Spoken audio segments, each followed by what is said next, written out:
وظائف کے لیے وظائف الصالحین آفیشیل کو سبسکرائب کریں۔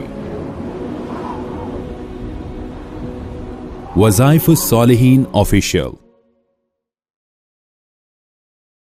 نحمده ونصلي على رسوله الكريم اما بعد فاعوذ بالله من الشیطان الرجیم بسم اللہ الرحمن الرحیم۔ بہت ہی مختصر عمل ہے لیکن تاثیر اس کی بہت زیادہ ہے۔ جو انسان یہ رات کو بستر پہ لیٹ کر سونے سے پہلے یہ عمل مختصر کر لے، اللہ اس کو دو نعمتیں عطا فرماتے ہیں۔ ایک اسے جنت والوں میں بنا لیتے ہیں اور جنت والوں میں شامل کر دیتے ہیں، اور دوسرا اس کے گھر میں رزق کی فراوانی کر دیتے ہیں، وہ بے انتہا رزق والا بن جاتا ہے۔ حضور اقدس صلی اللہ علیہ وسلم نے ایک مرتبہ صحابہ سے فرمایا کہ یہ جو آدمی ہے جو آنے والا ہے یہ سامنے سے، یہ جنت والوں میں سے ہے۔ تو صحابی اٹھ کر چلے گئے، دیکھا تو وہ عبداللہ ابن سلام رضی اللہ تعالیٰ عنہ تھے۔ وہ حضور کی مجلس میں بیٹھے اور آپ علیہ السلام سے مل کے جب جانے لگے تو یہ صحابی کہنے لگے کہ میں آپ کی خدمت میں کچھ وقت گزارنا چاہتا ہوں۔ آپ نے فرمایا چلو میرے ساتھ۔ وہ یہود کے بہت بڑے عالم تھے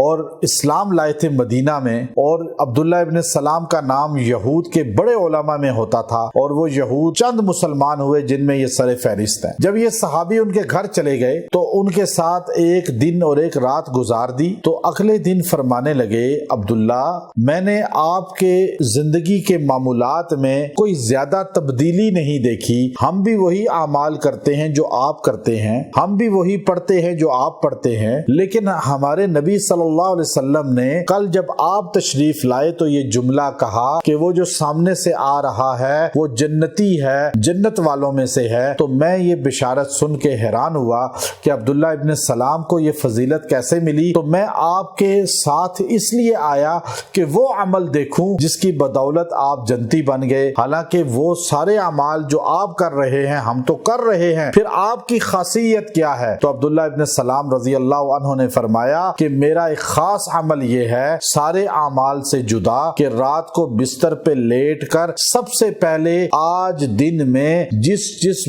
بندے کے ساتھ میری طرف سے زیادتی ہوئی میں معافی مانگتا ہوں، اور کسی نے میرے ساتھ زیادتی کی میں سب کو معاف کر کے سوتا ہوں، یہ جملہ کہتا ہوں کہ آج میں نے سب کو معاف کیا جس نے میرے ساتھ زیادتی یا ظلم کیا۔ اس ایک عمل کی وجہ سے اللہ نے جنتی بنا دیا۔ اور دوسرا جو آدمی بستر پہ لیٹ کے صرف 3 مرتبہ قل هو اللہ احد سورہ اخلاص کو پڑھ لیتا ہے، اللہ اس کے گھر سے رزق کو ختم نہیں ہونے دیتا، رزق بے انتہا اس کے گھر آتا ہے، اور یہ اتنے رزق کا مالک بن جاتا ہے کہ یہ گھر خوشحال ہو جاتا ہے، تنگ دستی ختم ہو جاتی ہے، فراوانی ہو جاتی ہے، اور اس کے گھر والوں میں راحت آ جاتی ہے۔ جنتی بننا چاہتے ہیں، رزق کی وسعت چاہتے ہیں، یہ عمل اختیار کر لیں، اللہ آپ کو رزق بھی بے انتہا دے گا اور اہل الجنت میں شامل کر دے گا۔